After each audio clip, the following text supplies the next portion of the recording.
Yo, what's up? Ketemu lagi bersama gue Tekor lagi. Nama dari Turki. Oh yeah. Banyak orang remehkanku, tapi aku tetap maju.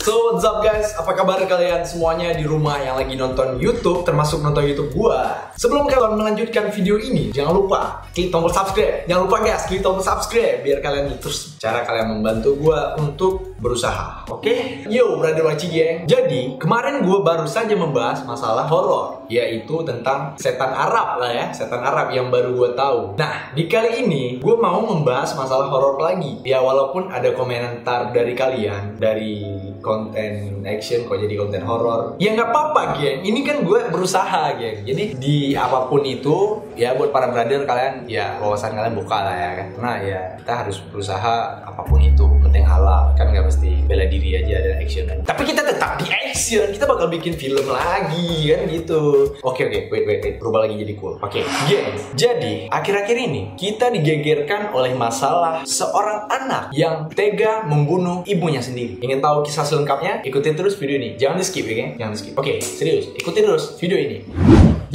Jadi pembahasan kita kali ini adalah masalah seorang anak yang membunuh ibunya. Ya, seorang gadis cantik yang berdarah dingin. Wow, gila. Gua aja yang cowok darah panas gue ya. Karena kalau dingin mati. Enggak, kita lanjut. Gadis cantik ini berasal dari Amerika Serikat, bagian Colorado. Yang bikin gue bingung, kenapa dia bisa tega membunuh ibunya sendiri? Mari kita kulik sama-sama. Let's go. Gadis cantik ini tega membunuh ibunya dengan cara menikam sebanyak 79 kali. Bayangin, 79 kali ditikam oleh seorang anaknya sendiri. Nah, gadis ini bernama Isabella Guzman. Namanya hampir kayak nama-nama orang-orang kita ya, orang Indonesia, orang Malaysia, orang Asia. Tapi gadis cantik ini berasal dari Amerika. Yang bikin kita penasaran, kenapa dia tega membunuh ibunya sendiri? Dilansir dari berita-berita media yang sudah gue cari tahu, gadis cantik ini berusia 18 tahun dan ternyata dia memiliki gangguan jiwa. Dikabarkan dia ini mengalami gangguan jiwa, geng. Dikarenakan orang tua dia itu bercerai di saat umur dia 7 tahun. Geng, kalian jangan sampai kejiwaan lah cuma gara-gara hal-hal kayak gitu. Kuatkan iman kalian. Kita lanjut ke cerita orang tuanya bercerai, geng. Ya, kita mau klik di situ sedikit. Di saat orang tuanya bercerai, kita nggak tahu masalahnya apa. Yang jelas, si Isabella Guzman ini memilih untuk ikut dengan ayahnya, yaitu Robert Guzman. Dan si ibu memilih untuk menikah lagi dengan pria lain. Gue gak tahu namanya. Di saat peristiwa tersebut, Isabella Guzman ini, seorang gadis yang berdarah dingin ini, menjadi tidak akrab lagi dengan ibunya. Iya, tidak akrab lagi. Karena ya gitulah, dia memilih ayahnya. Bisa dibilang dia ini menjadi orang yang berbeda, menjadi orang yang seperti hilang kasih sayang dari ibunya. Dia berubah menjadi seseorang yang tidak menghormati orang tuanya. Ya, terutama ibunya sendiri. Dari semenjak masa kecilnya seperti itu, dia sering mengancam ibunya. Akhirnya pada umur 18 tahun, dia lebih mengancam lagi ibunya sendiri. Dia tidak menghormati lagi ibunya, bahkan dia meludahi ibunya sendiri. Wah, gila. Seperti cerita gue waktu di video kemarin yang anak kelebihan hormon itu, ya sebandel-bandelnya lu janganlah segitunya dengan mak lu. Ayo kita lanjut. Nah, dari cerita tadi, si Isabella Guzman ini atau gadis pembunuh berdarah dingin ini karena sering mengancam ibunya sehingga ibunya sudah tidak nyaman dan ketakutan, akhirnya memilih untuk menghindar dari anaknya ini, memilih untuk pergi dengan suami barunya. Di sisi lain, walaupun si ayah Isabella Guzman ini dengan ibunya sudah bercerai, tapi ayah tetap menasihati si gadis cantik ini untuk tidak durhaka kepada ibunya. Kenapa begitu? Ya, namanya juga mungkin dia orang baik ya, saya nggak tahu juga. Kita lanjut. Walaupun si Isabella Guzman ini dinasihati oleh ayahnya, dia tidak memperdulikan itu, geng. Sama sekali tidak memperdulikan itu. Dia tetap benci dengan ibunya. Gue nggak tahu dosa apa dibuat dengan maknya ini sehingga dia sangat benci dengan maknya, dan mungkin dia ada gangguan psikolofantekoro interpretro interfanteko. Nah, dari cerita tadi, ibunya yang sangat terancam tiba-tiba mendapatkan email dari Isabella Guzman ini dengan kata-kata "you will pay". Gue nggak tahu apanya, bentar kita cari ya. Gue nggak tahu nih apa bahasa Inggris. Gue orang Indonesia, gue orang kampung. Gue will pay. You will pay adalah kamu akan membayar.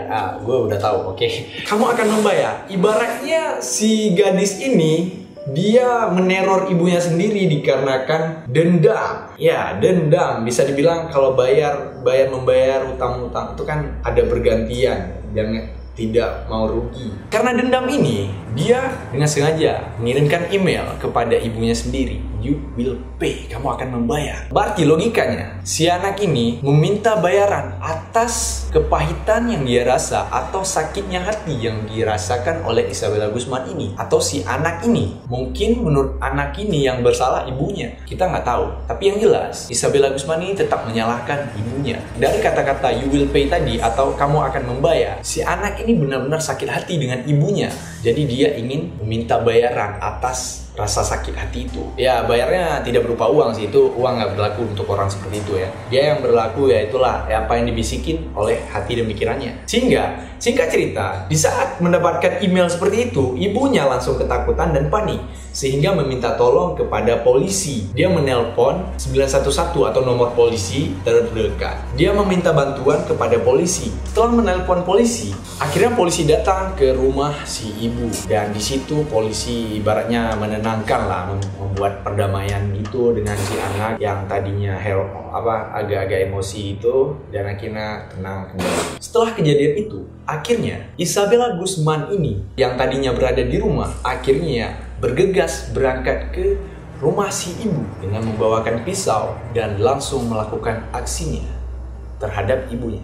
Eksekusinya tersebut adalah dia menikam ibunya sendiri. Ya, bisa kita bayangin di saat malam sepi, tidak ada siapapun di rumah, yang ada hanya kita sendiri, tiba-tiba datang seseorang untuk menikam dari belakang, tiba-tiba atau sebagainya. Isabella Guzman terus menikam dan menikam dan menikam. Berkali-kali dia menikam sampai 151 kali. 150 kali lebih kurang. Pokoknya banyak lah dia menikam ya. Nah, di saat kejadian penusukan atau penikaman itu, ibunya ini sedang berada di lantai atas atau lantai kedua, dan suami barunya ibu ini itu berada di bawah lagi makan malam. Nah, di saat kejadian tersebut terjadi, si ibu ini sempat teriak dan memanggil nama suami barunya itu. Saat mendengarkan teriakan si istri, si suaminya ini atau ayah tirinya dari Isabella Guzman ini segera bergegas ke atas ke lokasi kejadian. Sesampainya di tempat kejadian atau di kamar mandi tersebut, ternyata kamar mandi tersebut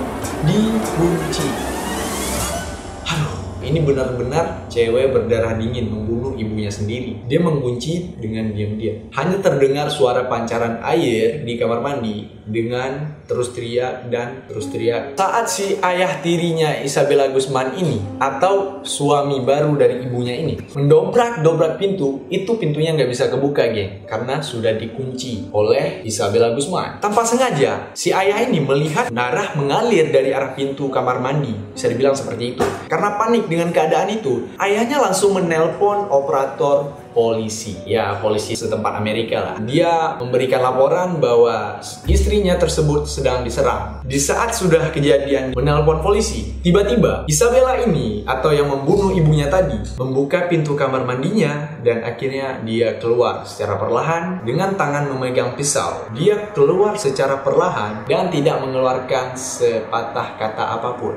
Ya, sangat berdarah dingin. Pandangan matanya pun juga lurus dan tatapan yang kosong. Dia hanya berjalan secara perlahan melewati ayah tirinya. Tanpa menghiraukan ayah tirinya, dia turun secara perlahan ke lantai bawah. Si ayah tirinya ini tidak terfokuskan lagi kepada Isabella. Dia langsung fokus ke istrinya yang tadi diserang oleh anaknya sendiri. Nah, di situ suami barunya itu langsung panik karena melihat tubuh telanjang istrinya penuh dengan cucuran darah. Wow, sangat banyak darah bercucuran. Dengan kondisi tenggorokannya itu sudah disayat, geng. Ya, lo bayangin lah ditusuk-tusuk di sini. Aduh. Gila nih anak, gila. Udah, kita fokus ke cerita lagi. Oke, lanjut. Setelah kejadian tersebut, Isabella ini yang sudah melakukan aksi pembunuhannya terhadap ibunya sendiri langsung melarikan diri, geng. Ya kan? Gak ada itu istilah pembunuh orang hebat, gak ada. Tetap merasakan bersalah dan tetap dikejar oleh kepolisian. Nah, tidak lama kemudian beredarlah berita tersebut dan Isabella pun ditangkap. Aduh, Gila nggak tuh? Nah geng, gue nggak mau memperpanjang lebar lagi pembahasan gue setelah bercerita tentang ini. Gue juga merasa kayak, aduh gila nih anak. Tapi pelajaran dari sini, kalian harus tetap menghormati dan menghargai ibu kalian. Karena ibu tetaplah ibu. Dia yang melahirkan kita ke dunia ini. Dia yang memberikan kita kehidupan. Oh, tentang masalah setelah kita berada di dunia ini, itulah perlunya iman atau pendamping atau orang-orang yang bisa menasihati kita agar kita tidak dibelok-belok sama iblis ya kan. Ini kan ibaratnya cerita ini dia udah dipenuhi dengan rasa benci, rasa marah, rasa dendam karena kebahagiaannya nggak ada lagi setelah ibunya bercerai dengan ayahnya. Ya pesan gue pokoknya ibu tetaplah ibu, bagaimanapun itu tetap hormati dan sayangi dia. Jangan sampai durhaka. Kalaupun durhaka ya minta maaf, jangan sampai bunuh juga gitu. Cukup sekian pembahasan kita kali ini. Kalau kalian suka, subscribe dan kalian like dan share video ini. Karena gue baru dapat pembahasan ini. Ya sebenarnya pembahasan horor adalah hal yang menyebalkan. Tapi ya kalian nonton ya. Jangan lupa subscribe. Karena gue Tiko Jumpa lagi nama dari Turki. Tadi temen ini banyak cewek yang ngantri. Kalau kalian tanya mana cewek, kalau kalian bilang mana cewek banyak yang ngantri, banyak udah jadi mantan semua. Okay, gang, thanks for watching this video. Don't forget to like, comment, and subscribe, and see you, bro.